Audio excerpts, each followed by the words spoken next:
Assalamualaikum warahmatullahi wabarakatuh. Alhamdulillahirabbil alamin. Amma ba'du.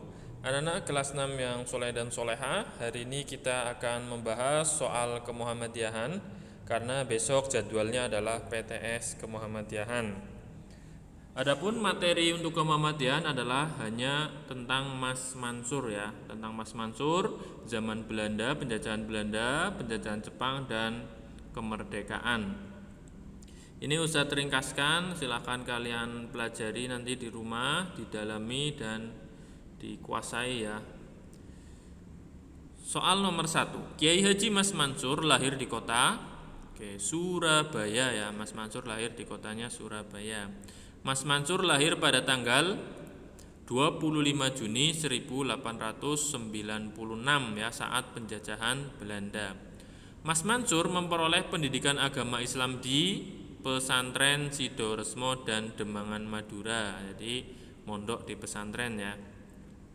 Ayah Mas Mansur bernama Kiai Haji Mas Ahmad Marzuki, sedangkan ibunya bernama Raudhah ya, namanya Raudhah.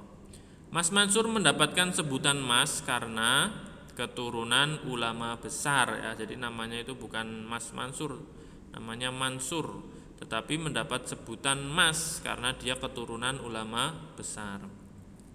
Pada usia 12 tahun, Mas Mansur telah belajar dan menetap di Mekah selama 2 tahun ya, seumuran kalian, 12 tahun sudah menetap di Mekah. Setelah dari Mekah, Mas Mansur belajar di Universitas Al-Azhar Kairo, Mesir. Mas Mansur mulai menjadi anggota Muhammadiyah pada tahun 1921 ya. Ini masih zaman penjajahan Belanda. Kiai Haji Mas Mansur menikah pada tahun 1916 dengan putrinya Haji Arif yang bernama Siti Zakiyah. Namanya Siti Zakiyah, nama istrinya ya. Mas Mansur mengusulkan pendirian Majelis Tarjih pada Kongres Muhammadiyah ke-16 pada tahun 1927 di kota Pekalongan. Setelah terpilih menjadi ketua pengurus besar Muhammadiyah, Mas Mansur kemudian menetap di Yogyakarta di Madrasah Mu'allimin. Ini pondok pesantren Mu'allimin di Jogja ya. Ini salah satu pondok terkenal milik Muhammadiyah. Mas Mansur menjadi ketua pengurus besar Muhammadiyah periode 1937 sampai 1943 ya, sampai 43 ini menjelang kemerdekaan. Mas Mansur mencetuskan pedoman yang berfungsi sebagai pedoman iman dan akhlak bagi pimpinan dan anggota Muhammadiyah. Pedoman tersebut bernama 12 langkah Muhammadiyah ya, harus kalian kuasai ini ya. Kalau bisa dihafalkan 12 langkah Muhammadiyah. Salah satu isi 12 langkah Muhammadiyah adalah menuntun amalan intiqad. Intiqad artinya menuju perbaikan dan kesempurnaan. Kiai Haji Mas Mansur meninggal dunia pada tanggal 25 April 1946 ya. Jadi 1 tahun setelah merdeka, ini bahkan tidak sampai 1 tahun. Setelah sekian bulan Indonesia merdeka, Mas Mansur meninggal dunia. Ketertarikan Mas Mansur terhadap Muhammadiyah bermula dari seringnya mengikuti pengajian yang diisi oleh Kiai Haji Ahmad Dahlan ya. Jadi termasuk juga itu Soekarno ya. Soekarno juga dulu pernah mengikuti pengajiannya Kiai Haji Ahmad Dahlan.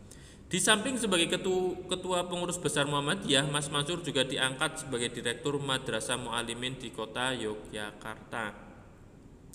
Pada tanggal 14 Desember 1938 di Solo lahirlah partai baru yang bernama Partai Islam Indonesia atau PII.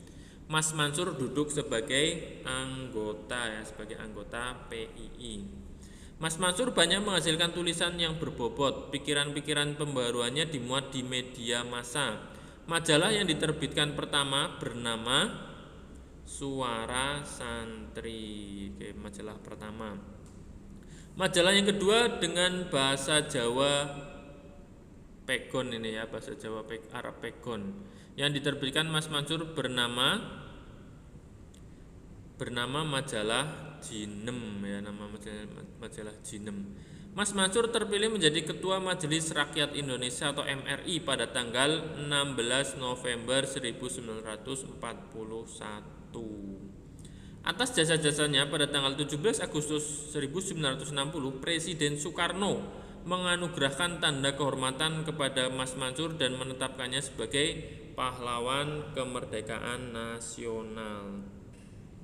Mas Mansur berjuang keras pada masa pendudukan Belanda, Jepang, dan pada masa perang kemerdekaan ya. Jadi 3 masa, pas zaman penjajahan Belanda, Jepang, dan saat perang kemerdekaan.